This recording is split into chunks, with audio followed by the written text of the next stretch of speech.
Hello viewers, welcome to VAP student. இந்த வீடியோவில் நம்ம இந்த ரியாக்ட் ஹூக்ஸில் யூஸ் எஃபெக்ட் அப்படிங்கிற ஒரு ஹூக்கை பற்றி பார்க்க போகிறோம். இந்த ஹூக் அப்படின்னா ரியாக்டில் உள்ள ஸ்பெஷல் ஃபங்க்ஷன் அப்படின்னு அர்த்தம்.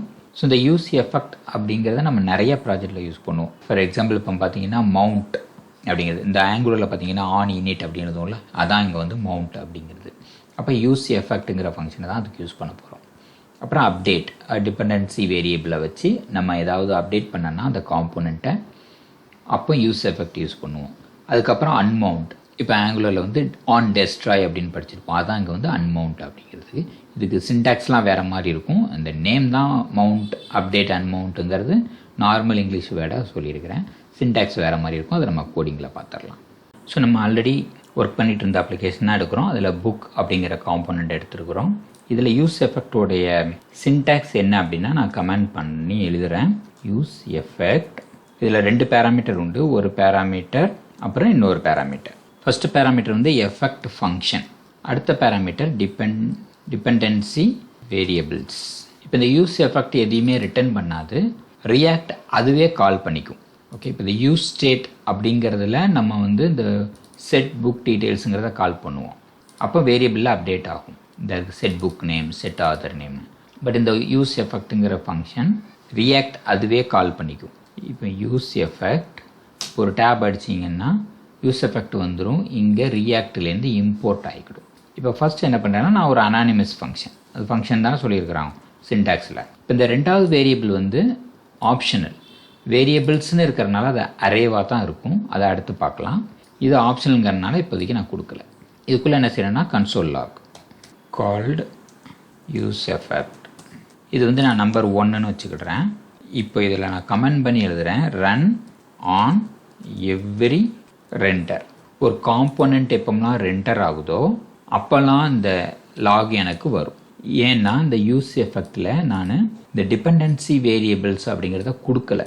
அதனால என்ன ஆகும் அப்படின்னா எனக்கு ஒவ்வொரு ரெண்டர்லேயும் வரும். ரெண்டர்னு என்னது, எப்போல்லாம் டேட்டா மாறுதோ அப்போல்லாம் காம்போனண்ட் ரெண்டர் ஆகும். அந்த டைம்லலாம் ரியாக்ட் இந்த ஃபங்க்ஷனை கால் பண்ணிவிடும். இப்போ சேவ் பண்ணிட்டு ஃபஸ்ட் டைம் கால் ஆகிடுச்சா, கால் யூஸ் எஃபெக்ட். நான் வந்து க்ளோஸ் பண்ணிவிட்டு ரிஃப்ரெஷ் பண்ணுறேன்.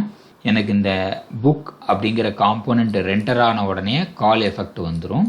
இந்த செகண்ட் இது வந்து ஸ்ட்ரிக்ட் மோடு இருக்கிறனால இது பார்த்திங்கன்னா கொஞ்சம் டிம்மாக இருக்கும். டிம்மாக இருக்கிறதெல்லாம் பார்க்க வேண்டாம், நம்ம அந்த டார்க்காக இருக்கிறத மட்டும் பார்ப்போம். ஸோ 1ஆம் நம்பர் கால்டு யூஸ் எஃபெக்ட் அப்படின்னு வந்துருச்சு.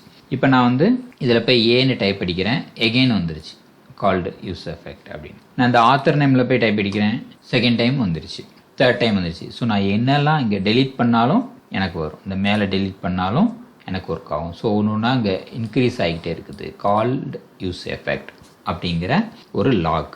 அப்போ யூஸ் எஃபெக்ட் அப்படிங்கிற ஒரு ஃபங்க்ஷன் ரியாக்ட் அதுவே கால் பண்ணும்.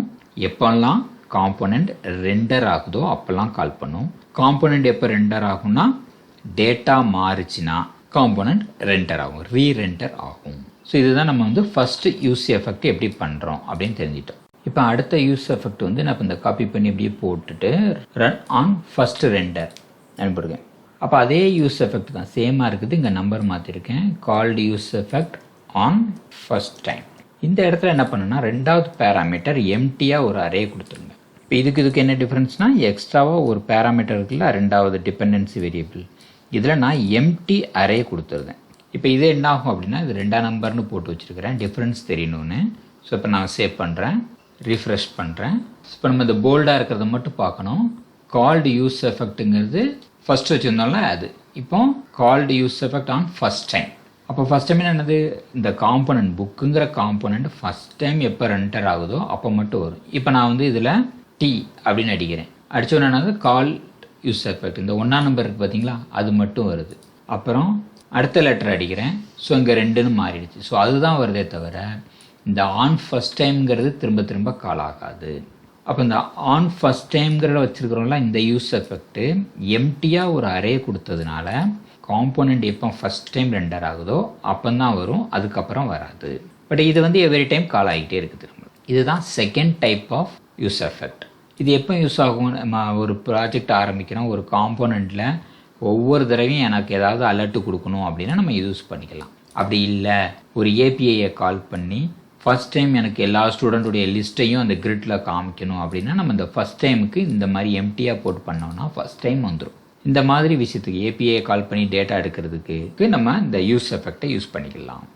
இந்த 1ஆம் நம்பரில் வந்து ஆன் எவ்ரி டைம் அப்படின்னு ஆட் பண்ணிக்கோங்க. அப்போ புரியறதுக்கு கொஞ்சம் ஈஸியாக இருக்கும் அதுக்காக. ஸோ இப்போ இந்த 3வது யூஸ் எஃபெக்ட் என்ன அப்படின்னு பார்த்துடலாம். இதை நான் காப்பி பண்ணி அப்படி பேஸ்ட் பண்ணிக்கிடுறேன்.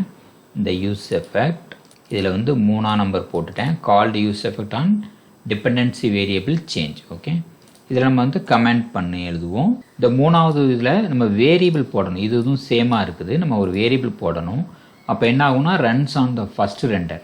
ஃபஸ்ட் டைம் ரன் ஆகும். அதுக்கப்புறம் எப்போல்லாம் அந்த வேரியபிள் சேஞ்ச் ஆகுதோ, ப்ரீவியஸ் வேல்யூவை விட கரண்ட் வேல்யூ மாறுச்சுன்னா ரன் ஆகும். அப்போ இந்த வேரியபிள் நம்மளுக்கு யார் இருக்கிறாங்க? புக் டீட்டெயில்ஸில் உள்ள புக் நேம் அப்புறம் ஆத்தர். இதில் எது மாறினாலும் நம்ம எழுதலாம் கோடிங். இப்போதைக்கு நம்ம புக் நேம் வச்சு எழுதுவோம். அப்போ இது மாதிரி தானே இங்கே எழுதியிருக்கிறோம். இந்த வேல்யூஸ் எப்படி வரும்? இந்த ஆப்ஜெக்டில் உள்ள ஒரு கீ வேல்யூ. அப்போ நான் அதை இங்கே எழுதுகிறேன். ஓகே, ஸோ இந்த அரேயில் நான் ஒரு வேல்யூ போட்டேன். இதான் டிபெண்டன்சி வேரியபிளில் போட்டாச்சு. அப்போ புக் நேம் எப்போலாம் மாறுதோ அப்போல்லாம் எனக்கு இந்த யூஸ் எஃபெக்ட் ஃபங்க்ஷன் கால் ஆகும். அதே டைமில் ஃபஸ்ட் டைமும் ஒரு தடவை கால் ஆகிடும். ஓகே, இப்போ என்னென்னு சேவ் பண்ணி பார்த்துடலாமா? ஓகே, இப்போ இதெல்லாம் கிளியர் பண்ணிவிடுவோம். ரிஃப்ரெஷ் பண்ணியாச்சு. பண்ணிங்கன்னா என்ன ஆகும்? First time on every time ஒன்று கால் ஆகிடுச்சு. அப்புறம் ரெண்டர் ஆகும்போது காம்பவுண்ட் ரெண்டர் ஆகும்போது ஒன்று ஃபஸ்ட் டைம் கால் ஆகும்போது அது கால் ஆகிடுச்சு. அதுக்கப்புறம் use effect on dependency variable change அதுவும் கால் ஆகிடுச்சு. ஃபஸ்ட் டைம் மட்டும் இது கால் ஆகும். இப்போ நான் இந்த புக் நேமில் டி அடிக்கிறேன். அடித்த உடனே என்ன ஆகுது? ஆன் எவ்ரி டைம் ஒன்று கால் ஆகுமோ அது கால் ஆகிடுச்சு.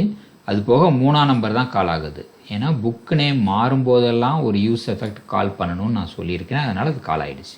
இந்த 2ஆம் நம்பர் பாருங்கள், ஃபஸ்ட் டைம் ஒன்று வரும்ல, அது திரும்ப வராது. திரும்ப ரிஃப்ரெஷ் பண்ணும்போது தான் அது வேலை செய்யும். அது வரைக்கும் காம்போனண்ட்டு க்ளோஸ் ஆகி திரும்ப காம்போனண்ட் ஓப்பன் ஆனால் மட்டும்தான் வேலை செய்யும். அது மவுண்ட் இருக்குல்ல அது. இப்போ நான் ஆத்தர் நேமில் ஒன்று எழுதுகிறேன், பாலகுமாரன் பி அப்படின்னு போடுதேன். போட்டோன்னே பாருங்கள் இந்த 1 மட்டும்தான் வரும். ஆன் எவ்ரி டைம் மட்டும்தான் வருது. ஏன்னா நான் டிபெண்டன்சி வேரியபிள் ஆத்தர் நேம் போடலை. அப்புறம் இந்த 2ஆம் நம்பரும் கால் ஆகாது. புரிஞ்சிருக்கும்னு நினைக்கிறேன். இந்த போல்டு இருக்கிறத மட்டும் பாருங்கள், டிம்மாக இருக்கிறது பார்க்க வேண்டாம். அது வந்து ஸ்ட்ரிக்ட் மோடு இருக்கிறதுனால வர்றது. இப்போ இதே இதில் நான் வந்து புக் டீட்டெயில்ஸ் தனியாகவும் நீங்கள் யூஸ் எஃபெக்ட் எழுதலாம். அப்படி இல்லைன்னா நான் இதுக்குள்ளேயே எழுதிக்கலாம் ஆத்தர் நேம். அப்போ மல்டிப்பிள் வேரியபிளை நீங்கள் இப்படி கொடுத்துக்கலாம். இது ரெண்டுக்கும் ஒரே வேலை தான் செய்யணும். For example first name last name எதை மாற்றினாலும் எனக்கு கன்கார்டினேட் பண்ணி ஒரு ஃபைனல் ஃபுல் நேம் காமிக்கணும்ல, அந்த வேலைக்கு நம்ம அந்த யூஸ் எஃபெக்டை எழுதிக்கிடலாம். மெயினாக நம்ம வந்து ஏபிஐயை கால் பண்ணுறதுக்கு தான் எழுதுவோம். அப்போ எனக்கு இந்த 2 வேரியபிளில் எது சேஞ்ச் ஆனாலும் இந்த 3ஆம் நம்பர் வரணும் அப்படின்னா இப்போ ஒரு சேவ் பண்ணிவிட்டு கிளியர் பண்ணிடுறேன். ரிஃப்ரெஷ் பண்ணுறேன். எனக்கு ஃபஸ்ட் டைம் எல்லாமே வந்துடுச்சு. இப்போ நான் புக் நேம் டி போடுறேன். 1 and 3 வந்துடுச்சு. அது மாதிரி ஆத்தர் நேம்லையும் போட்டோம்னா ஆன் எவ்ரி டைமும் கால் ஆகும், டிபெண்டன்சி வேரியபிளும் கால் ஆகும். ஸோ இப்போ இந்த 3 விதமான யூஸ் எஃபெக்ட் படிச்சிருக்கிறோம். இது ஒரு தடவை செஞ்சு பாருங்கள். இதுக்கு அடுத்து நம்ம அன்மவுண்ட் அப்படிங்கிற கான்செப்டை பார்க்கலாம். தேங்க்யூ.